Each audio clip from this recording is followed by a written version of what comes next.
Hi there, and welcome to another edition of the 1% Better podcast with your host, Rob O'Donoghue. Anywhere are you, I suppose? Yeah. Okay. Hey, folks. Welcome to an episode of 1% Better, and we're doing it live on video, live on audio, live on probably every medium I could possibly think of at this stage. And I'm delighted to introduce my guest for this one. It's Neil Seligman. Neil, welcome to the podcast. Thank you very much. Great to be here. Delighted to have you along. I know we've been in touch for a while, and took a while for me to get round to getting a Tuesday night live show up and running, but thanks for your patience. Yeah. Okay, so let's get into it. Give yourself an introduction, Neil. I want to hear a little bit about you, and then we can take it from there. So I suppose I'm probably best known as the founder of The Conscious Professional, which is a consultancy which provides mindful education. This company I formed in 2012 with the idea of bringing some of the gifts and principles of mindfulness to the corporate world. And I'd had a career previously as a barrister in the UK. And yeah, before that, my passions kind of had already come to the fore around meditation and human potential, really. And so that was kind of me as a lawyer trying to figure out how to bring some of those things to my world. And then eventually my legal career let that go. And then the new work came along. So it's kind of been a transition between the two. Interested to hear in a bit how you try to bring some of the meditation, mindfulness into the world as a barrister. Probably challenging. But when I was reading your bio, well, I suppose first, I actually was listening to your meditations on Insight Timer. It's an app. I don't know if it's up on Insight Timer. It's a great meditation app. It's free for most of it, and I was checking those out recently. So very good. And you have a book out as well, just to call that out: 100 Mindfulness Meditations. That's right. Yeah. I published that in 2016. It's kind of a recipe book of meditations. So you can use it to teach yourself meditation, or quite a lot of teachers use it to kind of inspire their classes and things like that. Very good. Good to get those called out. So your journey kind of started with another book, another meditation book, I think. When you were young, a teenager, you found one, Teach Yourself Meditation. Not something I would have thought of reading when I was 16 or 17. I didn't know probably what meditation was, or might have heard of it, but never really had a good understanding. What was the initial draw to that? I'm not sure if I can even put my finger on it. I used to really enjoy conversations with my friends at school around, how the world and the universe works, and I was fascinated by UFOs and mysteries and crop circles and all of those types of things. And with that sort of bit of the bookshop, which has those types of books, it also had some stuff around meditation and also yoga. Another one I bought quite early on. So I just kind of, in my mind, sort of lumped that all together as part of kind of what's possible, human potential, all the excitement that goes along with a sort of teenage mind and what's really going on and trying to, figure it all out. So yeah, it was just part of that, really. And was it something you, at that time, you were talking to your friends about to get them into meditation? Was it something you kind of kept to yourself, or was it, something that you were trying to influence others on? Yeah, no, I've always been quite vocal about what I'm doing in that sort of world of exploration, just because I find it so fascinating. So not from a perspective of sort of enlisting or trying to get other people to do it, but just kind of sharing my passion for it, I suppose, and some of the discoveries, I suppose, that I made along the way. When you find something that's kind of exciting and blows your mind, the most natural thing is to say, come and have a look at this. It's amazing. So it's more that kind of energy, I think. Okay. And did you find once you started reading it and getting into it, I suppose beforehand, did you think you had a very busy mind? Was it overactive? was there initial hooks to say, I can start seeing my thoughts a bit clearer now? That's a really tricky thing for me to even recollect, because that wasn't my, it wasn't really the vibe of what meditation was about back then. We were really familiar with this idea now of we've all got these busy monkey minds, and mindfulness is like the gym that you can go to kind of work that through and train, and that's great. But back then it was not that, that wasn't the impulse for it. It was more like, sort of Star Wars, the sort of Yoda type of image of, there's something cool and weird about this guy, and what's all this kind of force stuff. It was, it's quite an adolescent interest, really, rather than, oh, I'm so frantically busy, I can't possibly sit still. I wasn't that kid. Okay, so you just wanted some sort of Jedi mind control ability to kind of lift ships in the air and things like that. That would have been fantastic. And that's also why when I met this Reiki master in America, when I was working out in a kids camp, that, it sounded to me like he was a Jedi master. So I was obviously very interested in that.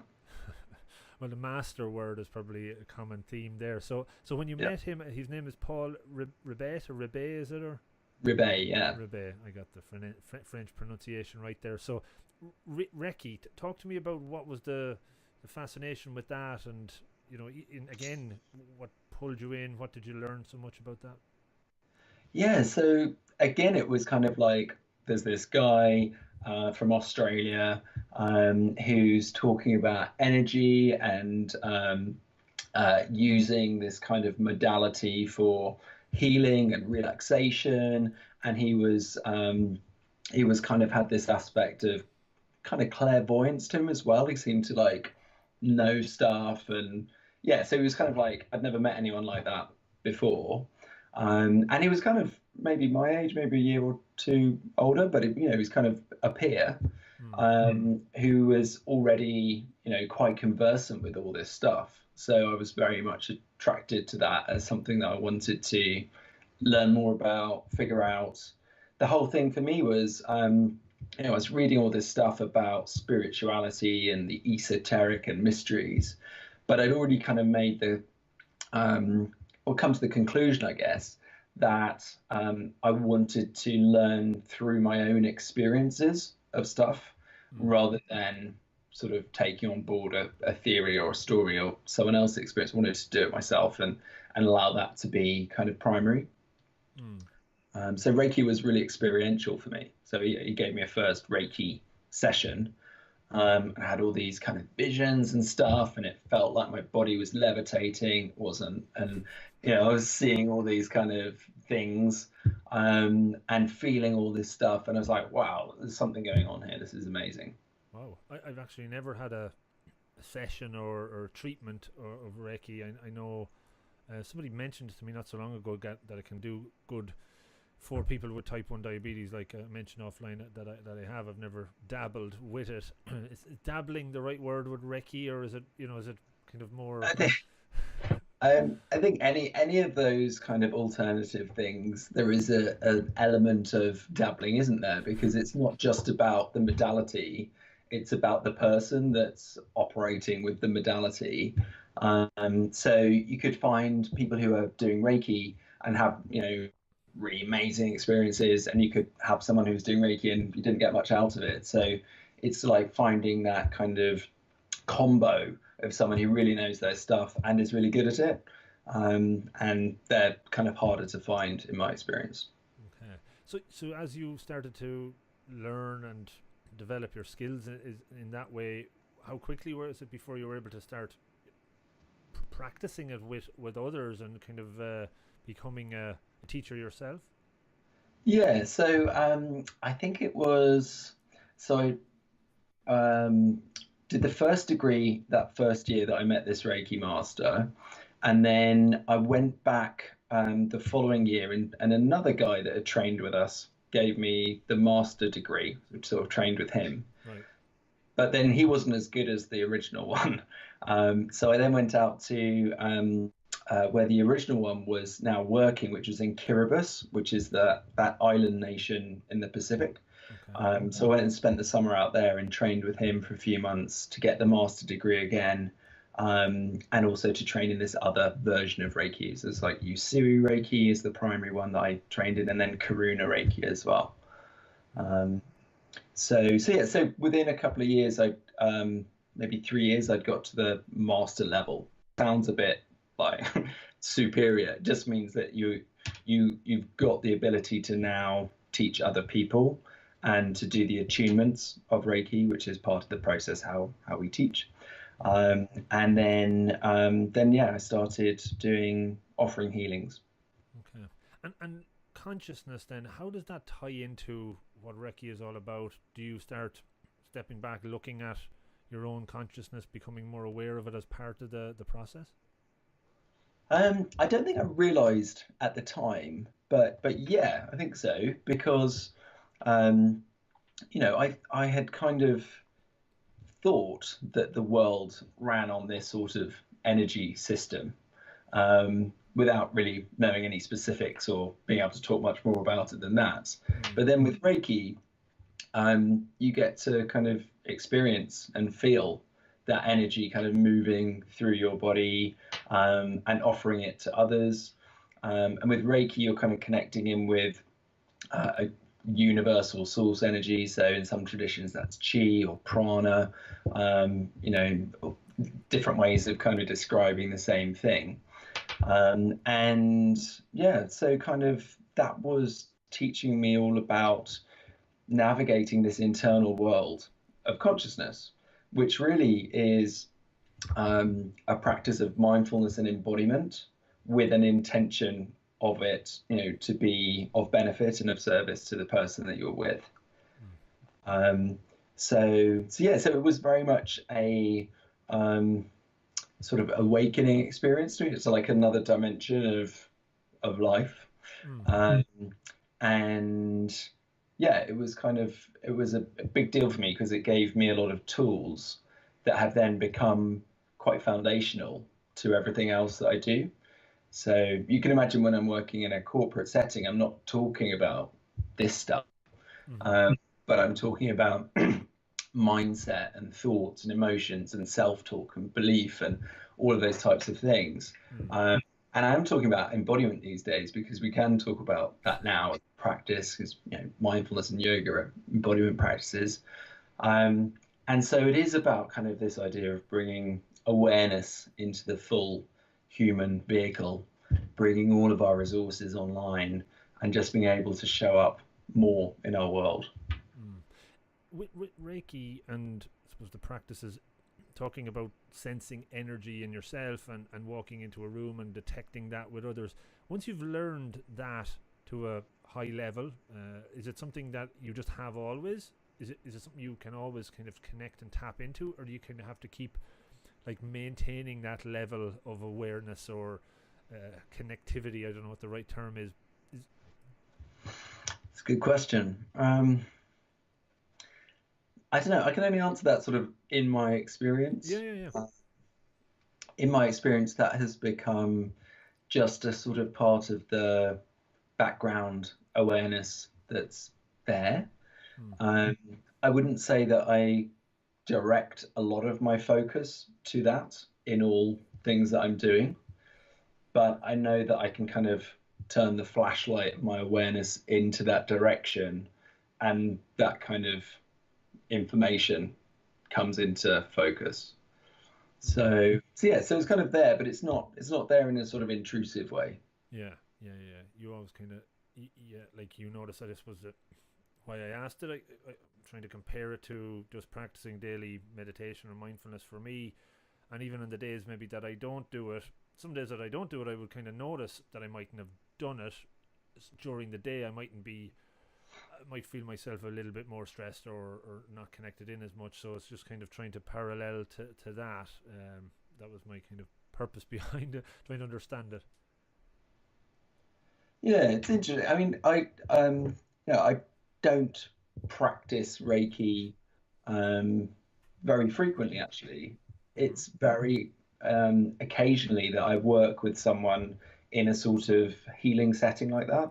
Sometimes if I'm doing one-to-one coaching work with someone, I'll say, oh, we're just going to do a bit of table work, and I'll do a bit of Reiki on them.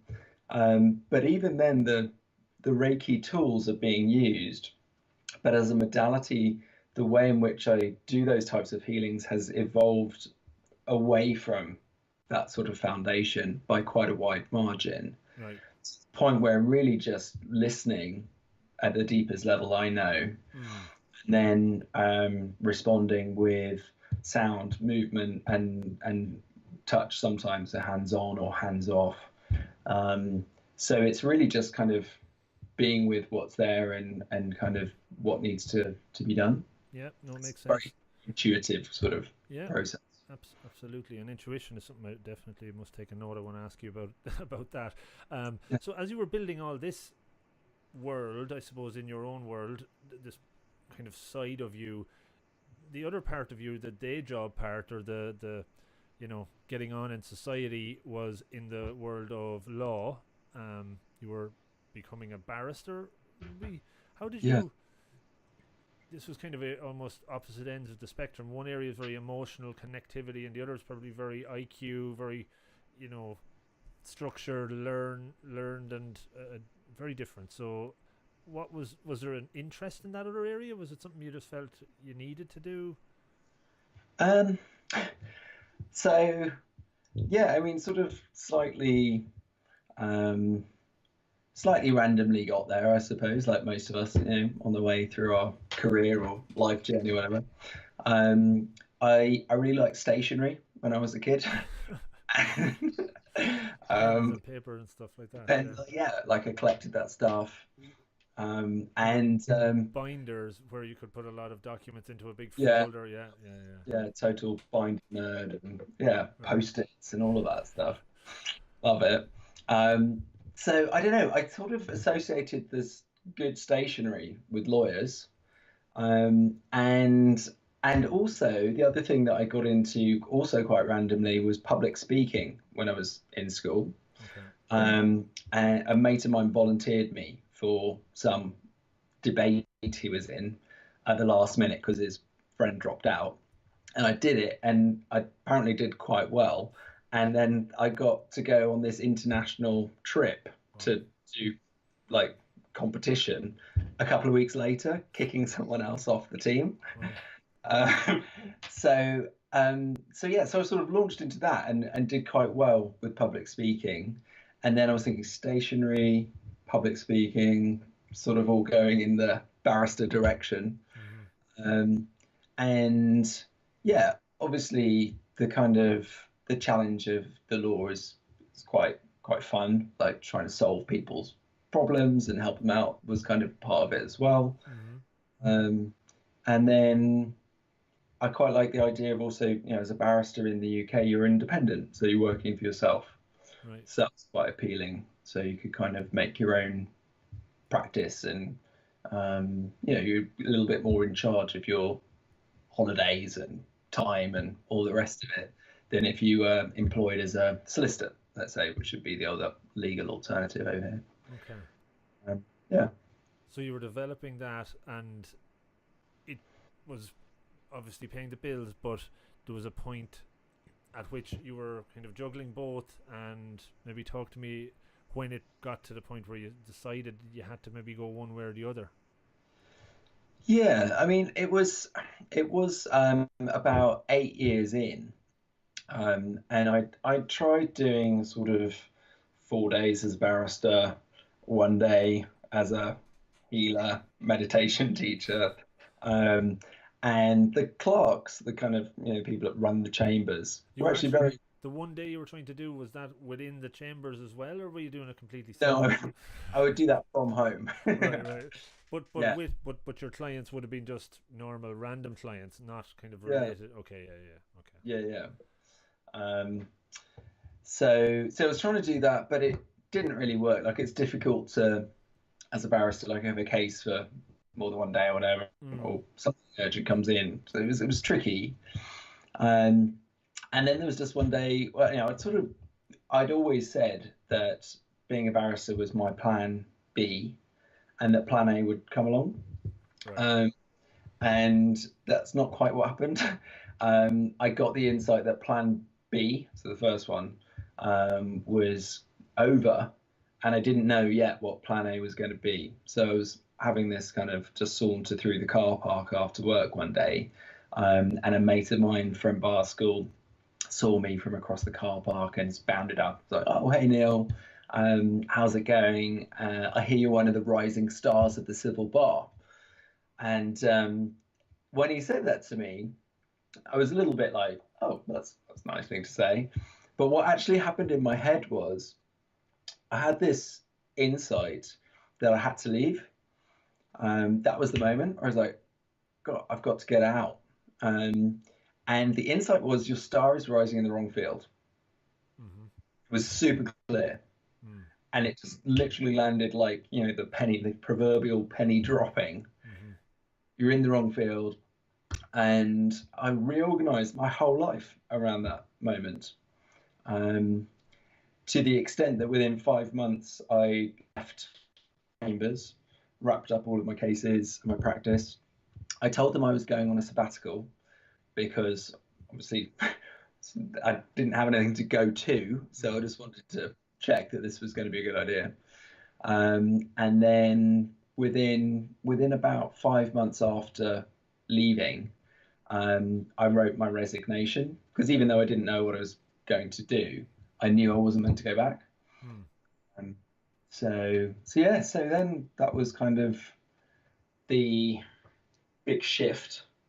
But like I said, plan A had not come along yet. I didn't know what I was meant to do.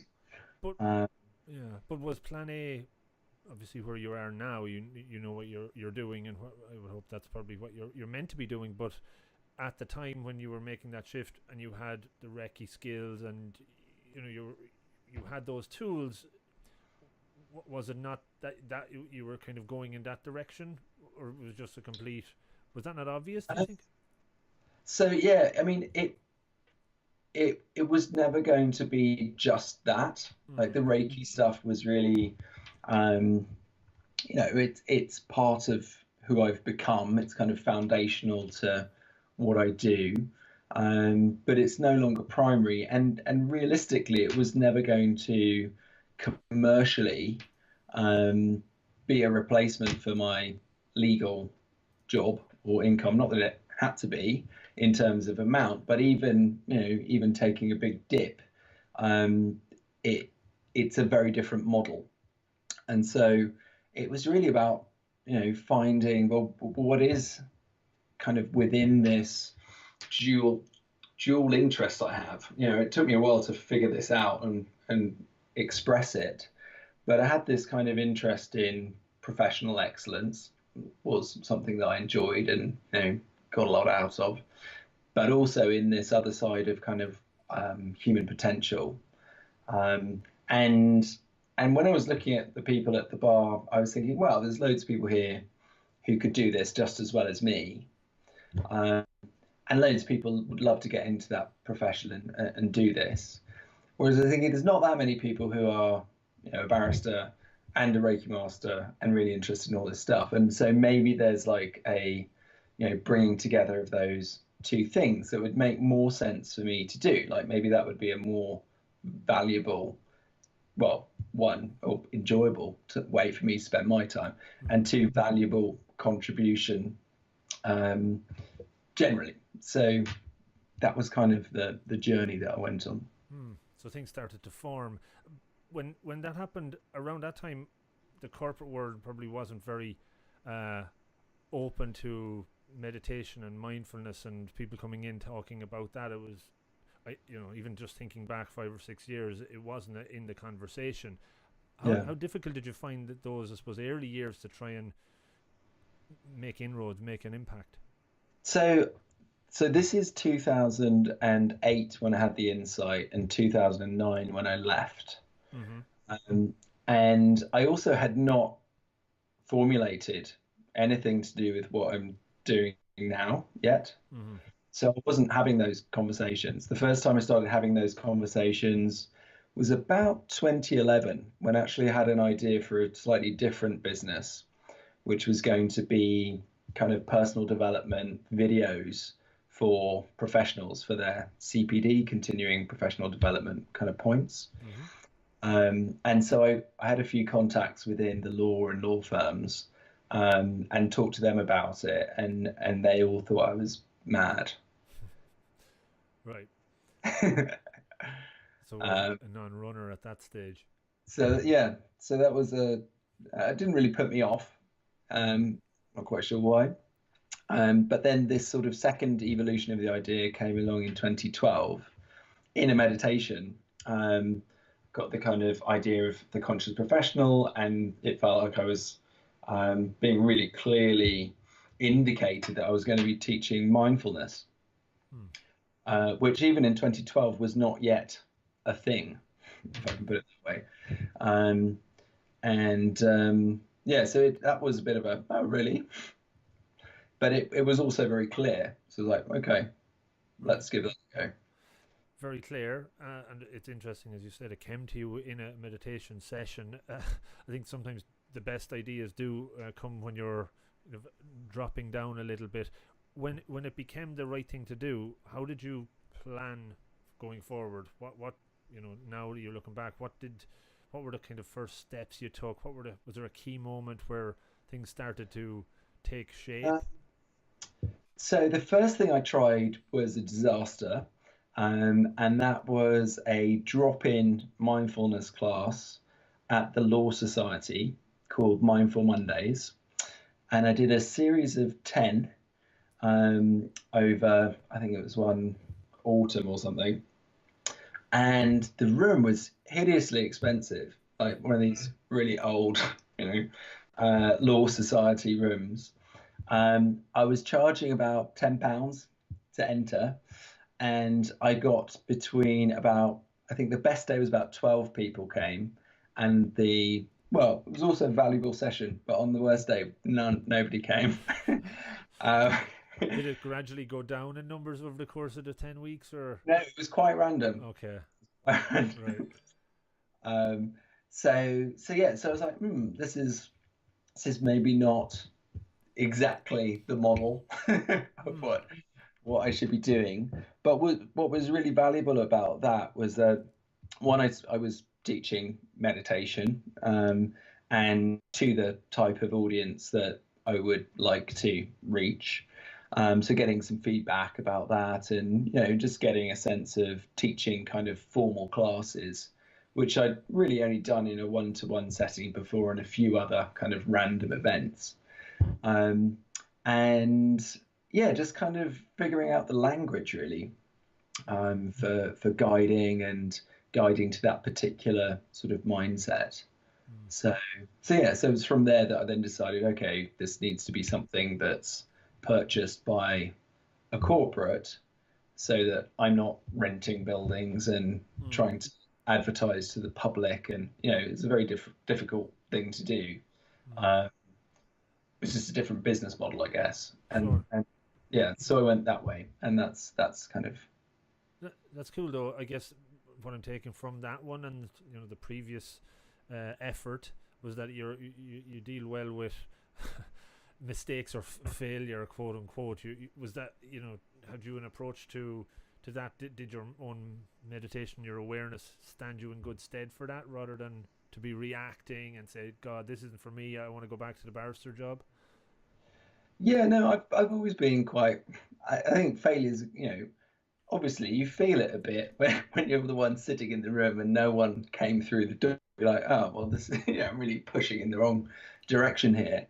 But when I reflect on these things, I do have quite a strong sense of the direction to go in. And when I don't, I wait until I do. And I probably should have mentioned that one of the really significant things that happened to me at a fortuitous time, so just before I left my job as a barrister, was I met my meditation teacher, who I've now been working with, or studying with really for about 11, 12 years or so. And she's been so instrumental in just kind of making it safe really for me to go through this process, and giving a context to it, and helping me process all of the kind of the creative aspect of bringing on a business in this quite well, different way. It wasn't like here's our 5-year plan for income. It was very much, I'm really just going into my listening and seeing what's there, and then feeding that as an idea and nurturing it, and then watching it emerge into the world. So I had a lot of trust in that process, like just on a felt sense in my body. I've always been very trustful, actually, of my inner guidance. And yeah, so I kind of had a sense that the unfolding was going in its own way in the right direction. Your meditation coach, I suppose, is the right term. You've been 12 years with that person. How important is it to build a relationship with one person, or do you find others that you work with to kind of give you other perspectives? So the value to me of that one-to-one relationship has been really huge.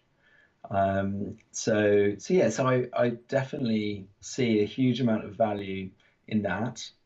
And I love to read about meditation. I like to listen to different teachers through Audible and Insight Timer and things like that. I like to visit in-person trainings and sit with teachers and all of that. So yeah, it's not just one and that's it, but it's very useful for me to have a consistent person to bring my questions to, and to provide that kind of someone that can hold the context of this part of my story is great. Very, very cool. So looking at your, I suppose, experience, your clients over the last few years, huge corporates, Netflix, Accenture, Warner Brothers, as you go into those and do you mainly work with leadership teams in there, or what's the typical client base you would work with? I don't think there is really a typical. So sometimes it's a real mix of everyone in the room. Sometimes it's a specific, for some companies I do a trainee program, as their sort of onboarding.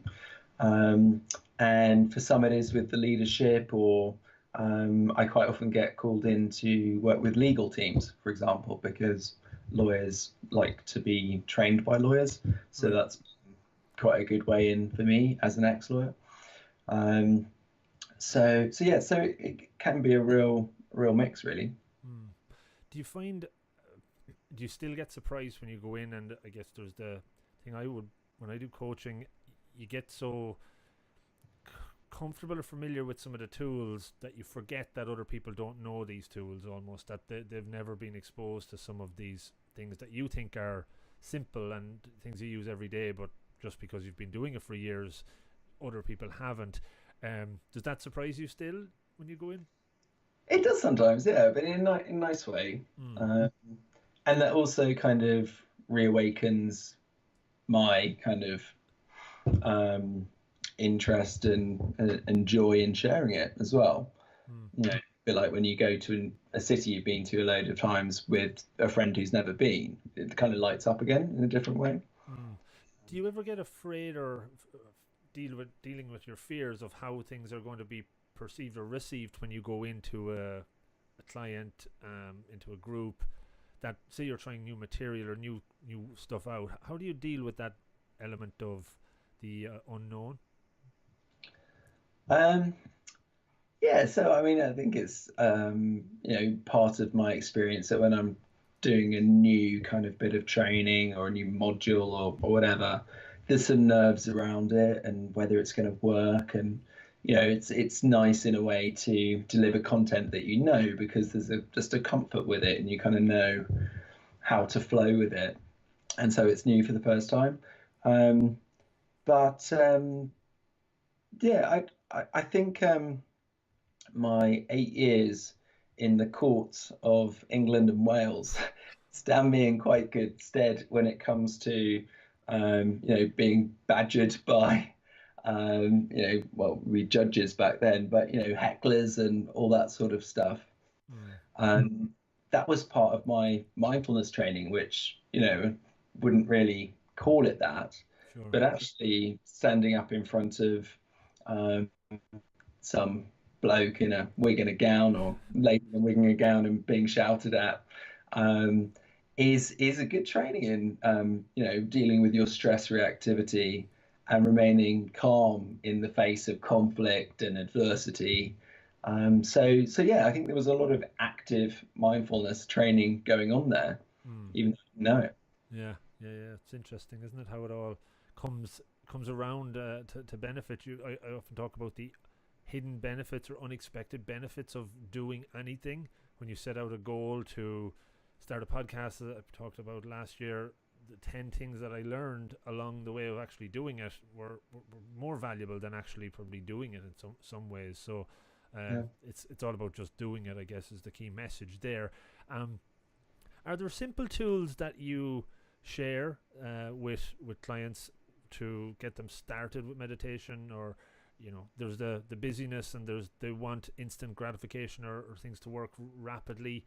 What do you do to kind of help folks that are always urgently wanting more? Yeah, so I mean, there's all sorts of little tips and tools that we offer. But at the end of the day, I think the thing I like to try and impart to people, particularly if they may be new to it, is that you kind of already are. There are aspects of your life where you're already mindful, it's really about just kind of putting a bit of an anchor in that and noticing if you can come back to that in different moments of your day. I was doing some coaching with a guy, and I was asking him about this, like, when do you feel most kind of at peace and connected? And he said, it was probably when I was a kid, when I would lie in the backyard and look up at the stars, and just that kind of expanse of black and the stars in the night sky. And so I said to him, that's kind of what you're looking for in your mindfulness practice when you're hanging out there, is you're trying to just kind of sit there and be in the presence of that sort of unending night sky within your own consciousness. And that's the sort of slightly more poetic one, but for some people it's like, I feel really mindful and clear when I'm running, or when I'm dancing, or whatever. And you try and create some sort of anchor, and then people start realizing, it's that. Like, it's not this other thing. It's that thing that's already part of my experience. And so when I'm trying to navigate there, that's where I'm headed.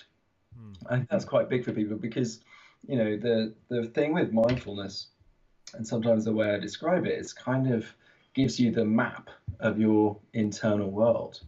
One of the big things I talk about with people is, we're so amazing at navigating our external reality because we get socialized in how to do it. And you work with your apps on your phone, and you get to the meeting, you say the right things, and you write your emails. We know how to do this because we get trained from when we can hold a screen to start doing it. But we haven't, for most of us in the generations that I'm talking to, had this internal training of how do I navigate my thoughts, my emotions, my mindset, my beliefs, this kind of inner world of sensations that's kind of weird and peculiar, and I generally leave alone. And how can I go looking there when everything's so busy? And what am I looking for? And it's really frustrating. There's all of that there for people. So really just, trying to find one anchor that's already there in their life can be a good way of kind of making it real and accessible.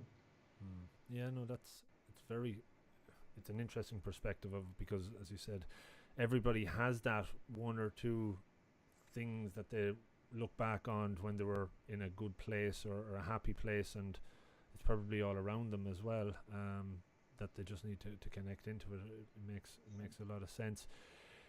What part of I suppose the work you're doing at the moment do you get the most enjoyment from, that kind of lights you up, that excites you the most?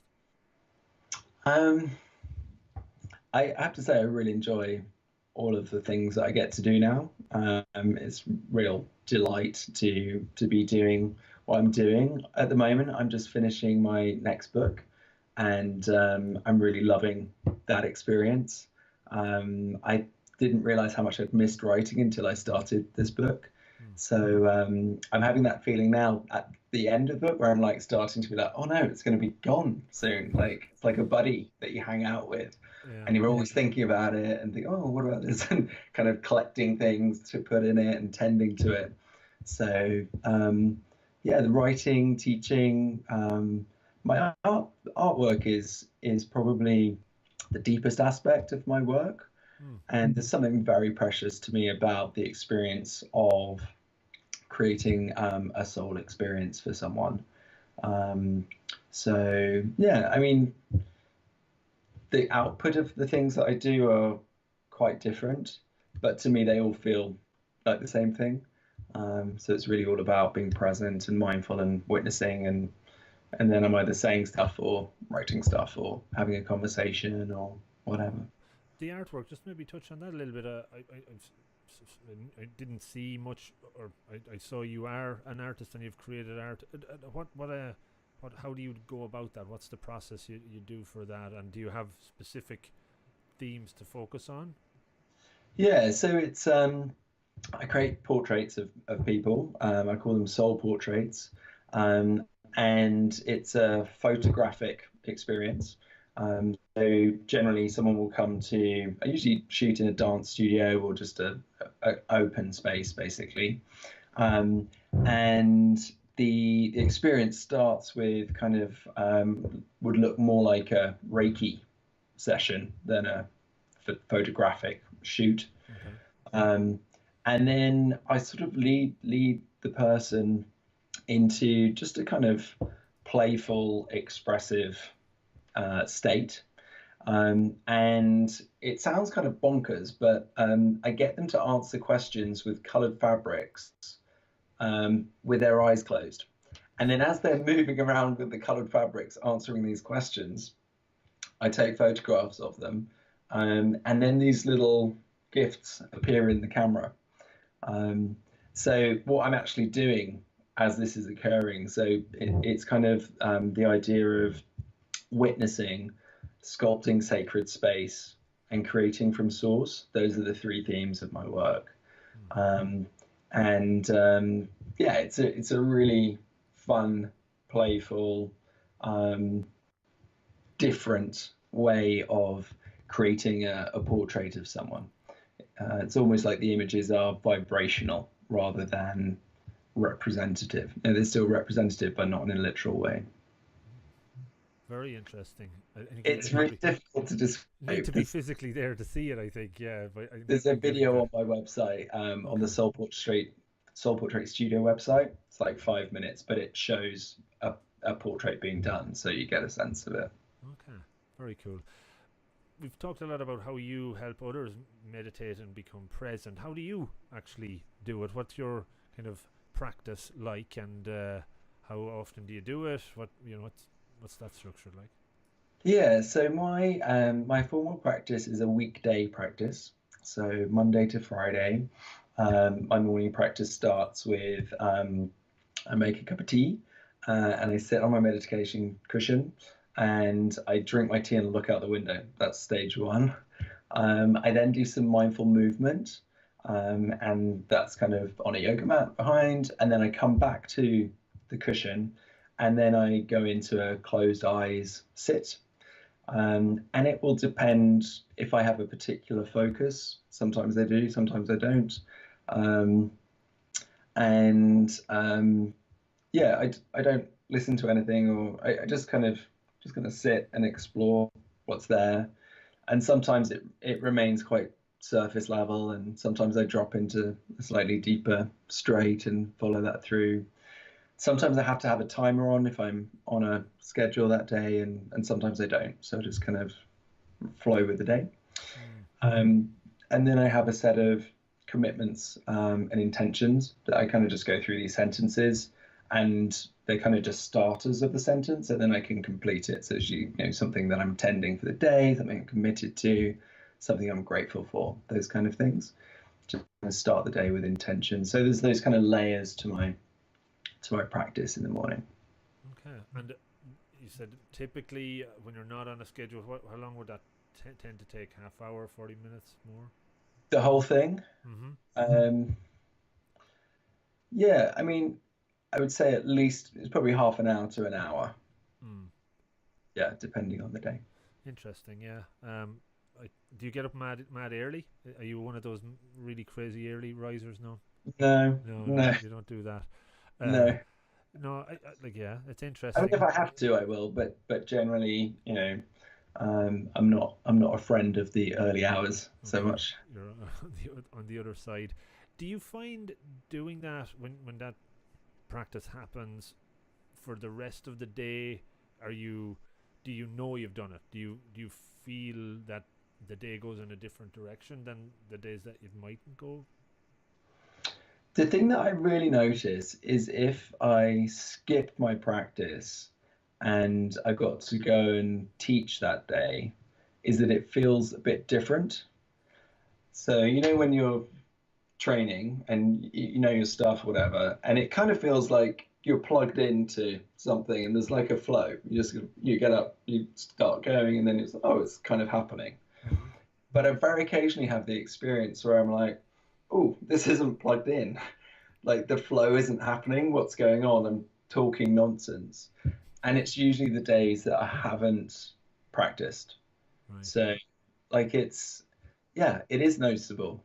Hmm. Interesting. Yeah, I concur. I guess even just I would try to do at the moment maybe a 15-minute stretch every morning while I'm kind of listening to a meditation and kind of calling it honoring myself. But the days that I definitely don't do it, I notice it, and it feels as soon as the hardest part of it is starting, like any jog, like anything. It just not the actual doing of it, it's the moving into doing it. And as soon as I hit the mat and I'm 1 minute in, I know, oh God, I'm so glad I'm doing this right now. Yeah. It's just it's massive in that respect. I like to ask folks about the inner voice and the dialogue and the monologue or the chatter that goes on. How do you deal with that? How do you manage to keep that on the down low? Have you approaches or techniques to just block it out or be one with it? Yeah. So yeah, blocking it out doesn't work. So that's resistance. Right. So that sort of enters into energizing that voice generally. And being one with it is inadvisable as well. If your inner voice is anything like mine, comes up with all manner of nonsense. Yeah. So being one with that, I think, is one of the I probably wouldn't be here now if I was one with my inner voice. I think yeah. I'd be a long time gone at this stage. So yeah. Yeah, I was in a session with Jack Cornfield in March, and just one of the really simple sentences that he said was, "I hope you don't think you're your thoughts." But he said it with such like open-hearted compassion Mm. For the suffering that goes along with believing that you are your thoughts. Mm-hmm. And so mindfulness for me has taught me that this internal world of chatter and content stream is just one of multiple, Mm-hmm. which all sit within the deeper aspect of awareness. Mm-hmm. So that space that all of the traditions point, really, this sort of limitless, unending, eternal space of awareness, is really the space that I go to find me. So I need to figure out, is this thought something to act on? Mm-hmm. I would check it within awareness rather than go along with it. Mm. So really, for me, it's kind of been kind of a journey of not taking the thought stream seriously, laughing at it occasionally, Yeah. not worrying when it's judgmental or crazy or bitchy or whatever. Yeah. It's mad what goes on in there. Yeah. It's interesting. I suppose for most of my adult life, if I had a hangover after a heavy night out or a heavy weekend, the stream of thoughts coming in would have always been negative, and it would have made me feel worse, and the whole cycle of, you know, the thoughts and emotions connecting in and just making you bad. But I haven't had I gave up drink 15 months ago, 16 months ago now. And what's cool is that obviously giving it up is great, but the crazy thoughts still kind of come in. And before I would have attributed it to withdrawal from booze or whatever, but now I just say, well, actually they're still there, but I don't act on it, or I don't allow them to annoy me. It's just that constant stream of information that's going in and around. So it's good that they're still there, and bad, if you know what I mean, but it's just creating the awareness, I suppose. And then the other aspect of it is, you know, if there are thoughts which feel repetitive, or, you know, like you're feeling a bit victimized by the internal world, which is quite normal, is just to think to yourself, like, is there another thought which is true or truer? You know, on the same subject matter, is there another thought which is true or truer? And if you can seat yourself in awareness whilst you ask yourself that question, then you can start kind of leveling the playing field between the sort of negative inner critic, or, you know, that sort of judgmental voice we've all got, and then the sort of voice of the inner sage, I call it in my book, you know, this kind of wisdom that can arise. But you know, you get to choose in every moment which voice you kind of give energy to, and certainly which you believe. Mm-hmm. Yeah, totally agree. You mentioned Jack Kornfield as one of the teachers, I suppose. Is there others that outside of folks listening go and checking your stuff out, but you get influenced by, you like listening to, or find deep and insightful? I really like I do like Eckhart Tolle's stuff, and my tip for him is to listen to his retreats on Audible. So he's got these recordings from weekend retreats or whatever, and it's pretty much like being on the retreat. So, you know, I'll be listening to it on the tube in London, but getting the experience of kind of being in his presence. And because meditation is traditionally an oral tradition, listening to someone's voice, I think particularly, you know, the master teachers like Eckhart Tolle, is really good, because you're getting that kind of transmission element of the practice as well. So I really like that. I like Byron Katie. She's not necessarily a sort of meditation teacher, but I like her vibe, and the work that she does, I think, is very powerful. And Alan Watts has been quite pivotal for me over the years. He's got lots of little booklets which are very rich in learning, and yeah, has kind of really helped me deepen my meditation practice. Yeah, they're probably my favourites, I would say. Cool, very good. And conscious of time, we'll wrap it up in a few minutes. You mentioned you have another book coming out. Is there a title on that one yet? Is it due? Yeah. So that one's called Conscious Leadership, and it's with White Lion Publishing, and it's a build and become book. So it's within a series of their books. But it's the idea that you know, for conscious leadership, it's not just for leaders or corporate people, but that leadership is something that we all can embody, and it's really about doing the self work. You know, leadership development is really the same as human development in this kind of thesis of the book. So it's kind of a process that we can go through. It's quite active, and, you know, lots of kind of little practices to do and stuff. So yeah, it's a fun one to write. Very, very interesting. Is there any one tool or tip out of the book that you could share that somebody could take on board easily from listening to a podcast?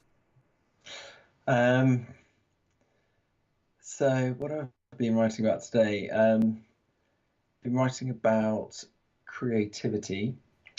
So one of the tips I was talking about today is the idea of creating too much.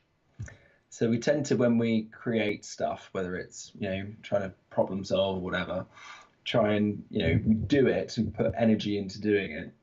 until we've got a good enough solution. But there's this website called Upworthy that you might have heard of that spreads kind of good news stories. And for every story they put out, they make the writer write 25 different headlines for it. And so it's that idea of you keep going, even if you've got a good enough solution, keep creating. There's a sort of abundance to the energy of creation. An apple tree doesn't produce 5 apples. It'll produce so many apples until it breaks its own branches. Right. So yeah, create too much. Very good. It'll give people a bit of a taste. When is it due out? It's in October. I can't remember exactly the date, but it is actually on Amazon already, which is a bit intimidating for me. So you can pre-order it, but it's not quite finished yet. But it should be out there by October. That's one good way of putting you under a deadline when people can actually buy it beforehand. Hopefully, you have plenty of time to get there. Yeah, I was there. Very good. And so Neil, it was great chatting to you, and I think we've touched on a lot of interesting topics for me and hopefully for folks that check it out, listen to the podcast, or if they're actually listening or watching at the moment. How can folks find out more about you? Go to your website, go to some of your maybe upcoming workshops or retreats even? Yeah, thanks. So the main website for the business side of things is theconsciousprofessional.com. So that's kind of the corporate side. The sort of public access side for events and retreats and Instagram and all those types of things is neilseligman.com.